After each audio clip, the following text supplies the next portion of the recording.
L'année 2024. Paris brille de mille feux, accueillant les participants des Jeux paralympiques.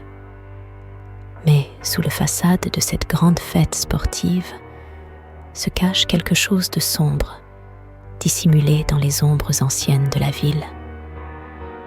Le stade d'athlétisme, Stade de France, habituellement rempli de l'énergie des compétitions et des triomphes, semble aujourd'hui étranger, comme si le bâtiment lui-même absorbait les peurs et les angoisses des participants. Les spectateurs remplissent les tribunes, mais au lieu de l'excitation joyeuse, une étrange tension inquiétante flotte dans l'air. Pendant un instant, on a l'impression que la foule n'est qu'une illusion, des coquilles vides de personnes qui ne vivent plus. Certains plaisantent même en disant que Paris, avec son histoire sombre et ses longues catacombes, n'est pas le meilleur choix pour un tel événement. Mais l'humour noir disparaît rapidement lorsque, derrière eux, commencent à se faire entendre des chuchotements, des sons étranges que l'on ne peut attribuer à aucun être vivant. Soudain, une étrange vibration parcourt le stade, comme si la terre elle-même, sur laquelle il repose, se réveillait. Des soupirs traversent l'air, résonnant dans les tribunes comme le carrefour d'une cloche funéraire. Au loin, un bruit fort retentit, comme si quelqu'un avait claqué une immense porte, fermant l'accès à quelque chose d'horrible caché dans les profondeurs de Paris. Ceux qui l'entendent se taisent un instant, sentant un froid parcourir leur échine. Les compétitions n'ont pas encore commencé, mais l'atmosphère devient de plus en plus lourde.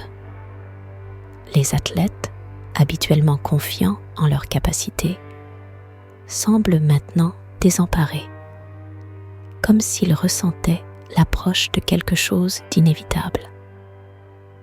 L'un d'eux plaisante nerveusement, disant que cette fois, les médailles ne seront peut-être pas décernées pour la vitesse ou la force, mais pour celui qui tiendra le plus longtemps sans craquer.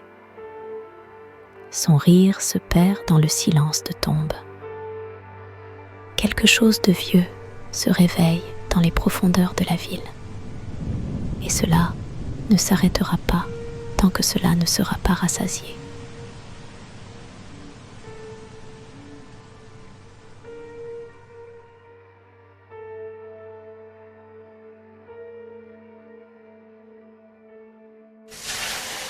Dimitri, athlète ukrainien, a rêvé depuis son enfance de remporter une médaille aux Jeux paralympiques.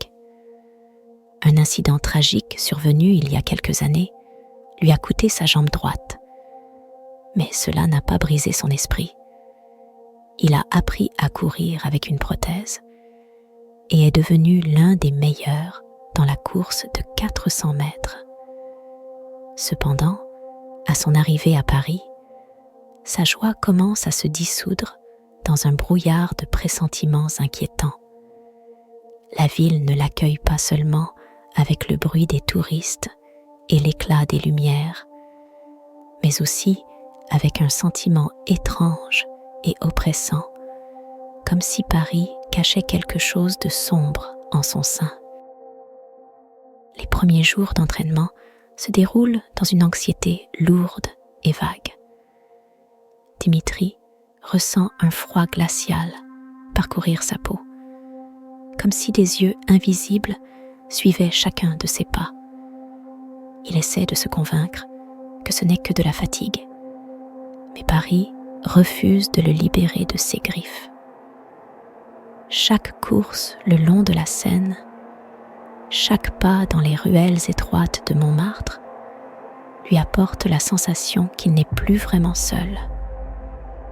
Un soir, en courant près du célèbre pont d'Iéna, Dimitri remarque que les ombres derrière lui commencent à se mouvoir de manière trop rapide, trop consciente. il accélère le pas, sentant les doigts glacés de la peur se resserrer autour de son cœur. Mais chaque seconde qui passe rend la situation de plus en plus claire. Les ombres ne se contentent pas de le suivre. Elles semblent le traquer, essayant de l'enchevêtrer dans leur longue toile noire. Il se retourne. Le pont est désert, mais cela n'accentue que son anxiété. Les ombres peuvent-elles vraiment se mouvoir d'elles-mêmes ? Un humour noir lui vient à l'esprit, comme toujours. Paris, ville de romance, et d'ombres effrayantes prêtes à te dévorer. Bonne chance pour les Paralympiques. Cependant, son rire se fige immédiatement sur ses lèvres lorsqu'il entend un faible chuchotement derrière lui. Ce n'est pas simplement un murmure, quelqu'un l'appelle par son nom, comme s'il voulait l'entraîner dans un autre monde où la lumière n'a pas sa place. Le lendemain, Dimitri se rend au Stade de France avec l'espoir que la lumière du jour et la routine d'entraînement dissiperont ses peurs. Mais les ombres ne le laissent pas en paix, même ici. Elles deviennent plus denses, comme un brouillard épaissi, et ne se contentent plus de le poursuivre. Elles l'attaquent maintenant. Dimitri remarque comment elle se rapproche, enroulant ses jambes comme si elle cherchait à l'entraîner sous terre, dans les sombres catacombes de Paris. Il commence à douter qu'il ne s'agisse que de l'œuvre de son imagination. Le soir, en se promenant dans Montmartre, Dimitri ressent à nouveau la présence de ces haies sombres. Mais maintenant, elle ne se contente pas de le suivre. Elle se reflète dans les vitrines des cafés, prenant des formes terrifiantes et déformées. Il voit leurs silhouettes sombres se superposer au visage des clients, les transformant en masques grotesques de peur. Un des clients du café, remarquant le visage pâle de Dimitri, plaisante. « Peut-être que tu n'aurais pas dû prendre ces éclairs. On dit qu'ils sont maudits ici. » La plaisanterie semble absurde, mais Dimitri n'est plus sûr que l'absurdité ne fasse pas partie de la réalité. La nuit, lorsqu'il finit enfin par s'endormir, ses rêves se remplissent de visions terrifiantes d'ombres qui l'entourent, murmurant dans différentes langues, l'appelant comme un vieil ami. Il se réveille en sueur froide, ressentant que ces ombres tentent de le prévenir ou de lui prendre quelque chose, peut-être son âme. Le jour de la finale, Dimitri ressent les ombres l'envelopper complètement. Elles semblent s'infiltrer en lui, remplissant son être de froid et de ténèbres. Lorsqu'il entre sur le stade, il a l'impression qu'à chaque pas, il devient de moins en moins lui-même. Alors qu'il s'approche presque de la ligne d'arrivée, les spectateurs dans les tribunes voient soudainement sa silhouette s'estomper, se dissoudre dans l'air. Un cri reste bloqué dans sa gorge, et tout s'obscurcit devant ses yeux. Dimitri disparaît. Au début, personne ne comprend ce qui s'est passé.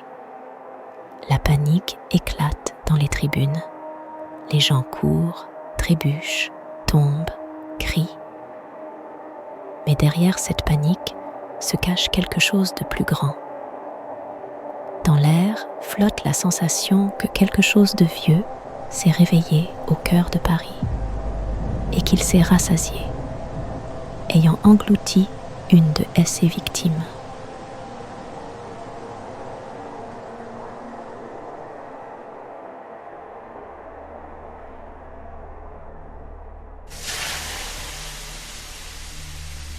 Sophie, une athlète française, a souffert de la perte de l'audition depuis son enfance.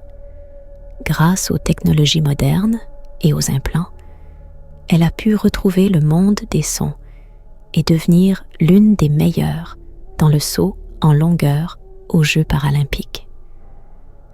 Mais à son arrivée à Paris, son monde, qui semblait si familier, commence à se fissurer. Dès le premier jour d'entraînement, elle est envahie par un étrange bourdonnement dans les oreilles, comme si quelqu'un accordait une radio sur une fréquence très désagréable.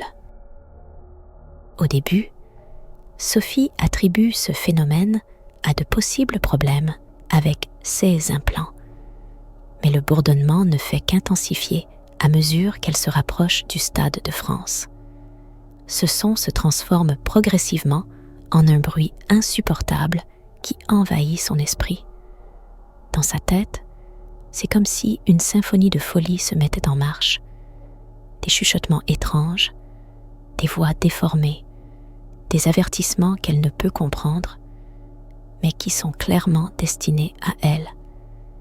Parfois, parmi ces voix, Sophie entend d'anciennes chansons françaises que sa grand-mère lui chantait lorsqu'elle était enfant, mais elles résonnent comme si elles étaient chantées par des morts à peine éveillés de leur tombe. Chaque entraînement devient une torture. Lorsque Sophie prend son élan pour le saut, les sons dans ses oreilles atteignent un volume insupportable. Ils semblent frapper son cerveau, cherchant à en sortir. Un humour noir lui vient à l'esprit, et elle plaisante pour elle-même. Au moins, je ne serai pas distraite par les cris des supporters lorsque je plongerai dans le vide. Mais même cet humour ne parvient pas à étouffer la peur croissante. Le bourdonnement dans ses oreilles devient si puissant qu'elle commence à voir devant elle des éclairs sombres se répandre comme des taches d'encre sur une feuille blanche. Lors du saut final, Sophie serre les poings si fort que ses ongles s'enfoncent dans ses paumes, laissant des traces de sang. Elle tente de se concentrer, essayant d'ignorer le bruit horrible dans sa tête, mais le son atteint son paroxysme, comme si des milliers de cloches explosaient simultanément dans son crâne. Elle perd connaissance, tombant directement devant la fosse de saut. Dans son esprit, tourmente une pensée. Voilà, maintenant je suis non seulement sourde, mais aussi mentalement instable. Un excellent CV pour un paralympien. Lorsqu'elle reprend connaissance, le stade est désert. Au début, elle pense simplement qu'elle s'est réveillée trop tard et que tout le monde est déjà parti. Mais ensuite, elle entend des pas derrière elle. Lents, lourds, ils se rapprochent d'elle à chaque battement de son cœur. Elle essaie de se lever, mais son corps ne répond pas. La peur la paralyse, et tout ce qu'elle peut faire, c'est écouter les pas qui se rapprochent, résonnant comme l'écho de son propre jugement dernier. En se retournant, Sophie voit une silhouette floue, comme une figure qui n'existe qu'à moitié dans ce monde. Les ombres l'entourent comme une aura sinistre, et à ce moment, Sophie comprend que le bruit dans ses oreilles était un avertissement. Mais il est trop tard. L'ombre tend la main vers elle, et Sophie sent le froid pénétrer jusqu'à son cœur. Elle ouvre la bouche pour crier, mais sa propre voix la trahit, restant un chuchotement sourd dans le silence éternel.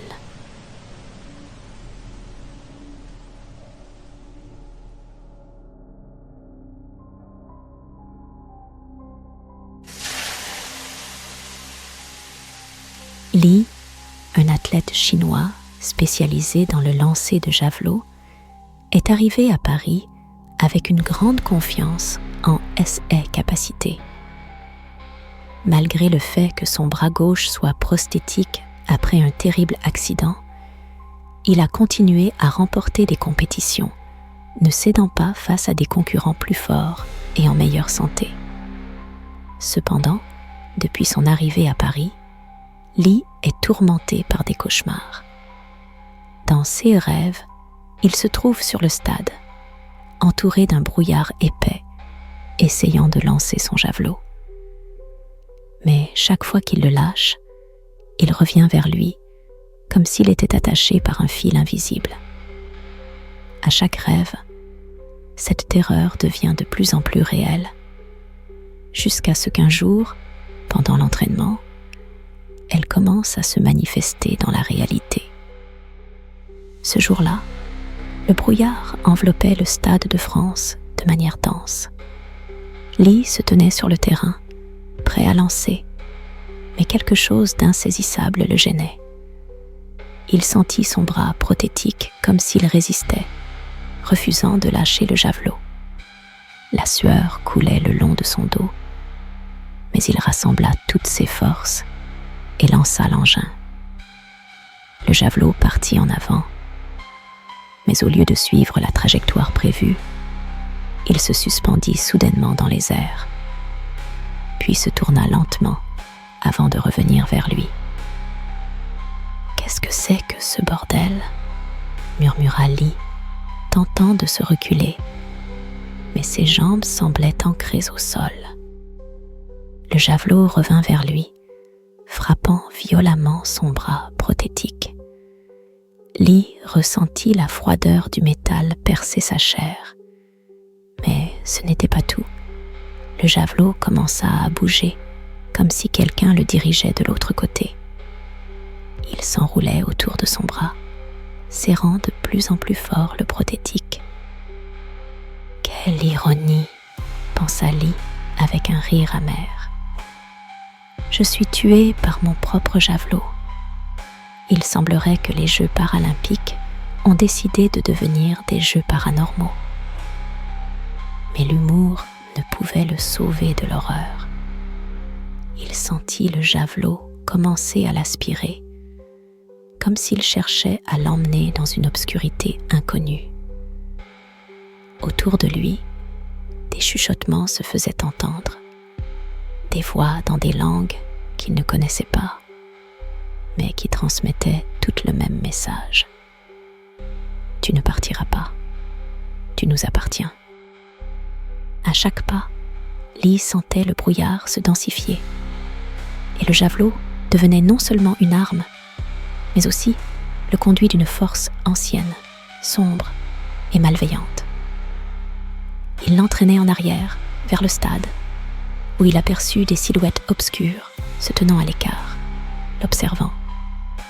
6 figures n'étaient pas vivantes. Leurs yeux brillaient d'une lumière moribonde, et leurs visages n'étaient que des masques déformés.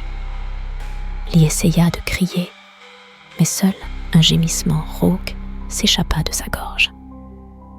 Il tenta de retirer le javelot de sa main, mais il semblait être devenu une partie de son corps. À ce moment-là, il comprit. Ce n'était pas simplement une compétition, c'était un cercle sans fin dont il n'y avait pas d'échappatoire. Il devait essayer encore et encore de lancer le javelot, qui revenait toujours, l'enfermant à chaque fois davantage dans ce cauchemar. La dernière chose qu'il entendit avant que le javelot ne le dévore complètement fut un rire froid et moqueur résonnant dans le stade vide. Ce rire n'appartenait à aucun être vivant, et il remplit le cœur de Lee d'une terreur qui surpassa toutes ses peurs précédentes. À cet instant, il comprit qu'il était devenu le prisonnier de ce stade et de ses anciens et maléfiques secrets pour toujours.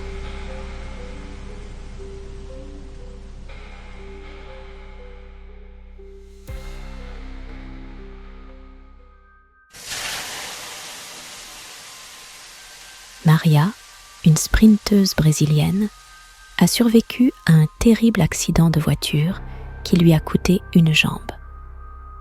Mais au lieu de se laisser abattre, elle a poursuivi sa carrière sportive grâce aux technologies les plus récentes qui lui ont permis d'utiliser une prothèse ultramoderne. Cette prothèse était sa fierté, légère, maniable, avec un puissant moteur. Elle semblait être devenue une partie intégrante de son corps. À Paris, elle est arrivée avec la conviction de la victoire, mais elle a rapidement réalisé que quelque chose d'étrange se passait avec sa prothèse. Au début, elle attribuait les sensations inhabituelles au stress et à la fatigue. Chaque fois qu'elle montait sur la piste, elle sentait que sa prothèse se comportait légèrement différemment. Elle avait l'impression qu'elle s'ajustait à ses mouvements et parfois même les anticipait. Mais peu à peu, ce sentiment s'est transformé en quelque chose de sinistre. La prothèse semblait commencer à vivre sa propre vie. Lors d'un entraînement, Maria sentit soudainement sa jambe commencer à bouger d'elle-même. Elle peina à garder son équilibre lorsque la prothèse changea brusquement de direction. À ce moment-là, elle crut entendre un bruit provenant du tapis de course, comme si une présence invisible la suivait en répétant ses pas. Elle se retourna, mais ne vit personne. « Si ma prothèse commence à vivre sa propre vie, pensa-t-elle avec ironie, c'est probablement un nouveau niveau d'indépendance. » Cependant, la plaisanterie sembla vide et la peur commença à s'installer dans son cœur. La prochaine fois qu'elle monta sur la piste, la situation ne fit qu'empirer. Elle courait, mais la prothèse semblait la tirer dans une autre direction, perturbant son rythme. Un instant, elle eut l'impression qu'elle essayait de la faire quitter la piste, comme si quelque chose d'horrible l'attendait à l'autre bout du stade. Chaque nuit, avant de s'endormir, Maria entendait un léger tapotement derrière sa porte, comme si quelqu'un ou quelque chose essayait d'entrer. Elle était tourmentée par des cauchemars où elle courait à travers des corridors infinis, poursuivie par sa propre prothèse, qui ressemblait de plus en plus à une main mécanique de la mort. Dans ces rêves, la jambe ne lui appartenait plus. Elle vivait une vie propre, malveillante et imprévisible. Enfin, le jour de la finale arriva. Sur la ligne de départ, Maria serra les poings, essayant de se concentrer et de réprimer sa peur. Mais dès que le signal de départ retentit, sa prothèse explosa soudainement avec une force puissante, la propulsant en avant à une telle vitesse qu'elle faillit tomber. La jambe ne répondait plus à ses ordres. Elle déterminait elle-même la direction, entraînant Maria vers une destination inconnue. « Qu'est-ce qui se passe ?» s'écria Maria en réalisant qu'elle ne contrôlait plus ses mouvements. Elle dévalait le stade, déviant de la piste, sentant à chaque pas que la prothèse l'éloignait de la ligne d'arrivée et la rapprochait d'un coin sombre du stade où il n'y avait ni lumière, ni personne. Elle essaya de s'arrêter, mais sa jambe ignorait tous ses efforts. À cet instant, une dernière plaisanterie lui vint à l'esprit. « Eh bien voilà, la sprinteuse brésilienne quitte la piste. Je parie que ça fera la une des journaux. » Mais même dans ses propres pensées, il n'y avait aucune trace de divertissement. La panique la saisit entièrement lorsqu'elle comprit que sa prothèse l'emmenait directement vers l'endroit où, selon d'autres athlètes, se trouvait l'ancienne partie du stade, un lieu qui était fermé au public depuis des siècles. Lorsqu'elle arriva à ce coin sinistre, l'obscurité l'engloutit. 6 pas résonnaient dans les corridors abandonnés, mais ce son fut progressivement remplacé par un autre, plus lourd et plus bruyant, comme si quelque chose de gigantesque la suivait. Elle essaya de faire marche arrière, mais sa jambe refusa de lui obéir. Chaque pas était un effort, et le bruit des pas derrière elle se rapprochait, sinistre et implacable.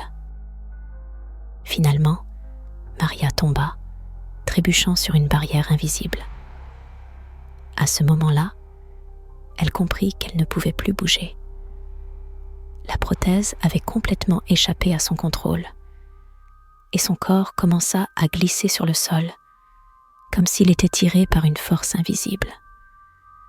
Elle essaya de crier, mais seul un faible râle s'échappa de sa gorge.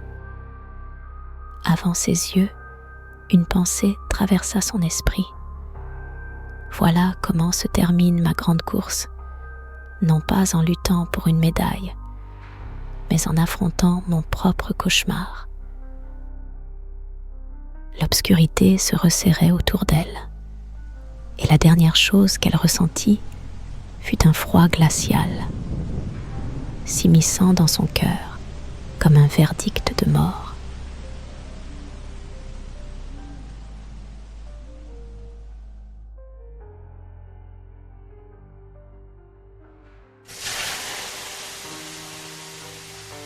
Les 4 athlètes, Dimitri, Sophie, Lee et Maria, se trouvaient aux 4 coins du Stade de France, chacun plongé dans son propre cauchemar. Cependant, leur destin était inévitablement attiré vers un seul et même endroit, un lieu où tout devait se terminer. Épuisé par sa lutte contre les ombres qui tentaient de l'engloutir, Dimitri entendit derrière lui des pas lourds et résonnants, comme si tout Paris s'était réveillé pour venir le chercher.